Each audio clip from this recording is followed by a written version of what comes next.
Delivery அப்படின்னு யோசிக்கும்போது எல்லாருமே உங்களோட உடம்ப பற்றி மட்டும்தான் யோசிக்கிறீங்க. அதையும் தாண்டி இருக்கிறது தான் மனசு, உங்களோட மைண்டு. இப்போ நீங்கள் எந்த அளவுக்கு உங்கள் உடம்ப பற்றி யோசிக்கிறீங்களோ அதே அளவுக்கு உங்களோட மென்டல் ஸ்ட்ரென்த்தை பற்றி யோசிக்கணும்.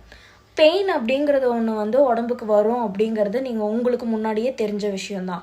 அப்படி இருக்கும்போது அதை தாங்கிக்கிறத மனசு உங்களுக்கு வேணும். அப்போ நீங்கள் ஃபஸ்ட்டு மென்டல் ஹெல்த்தை ஸ்டேபிளாக வச்சுக்கணும். உங்கள் மனசு தைரியமாக இருக்கணும். சிம்பிள்.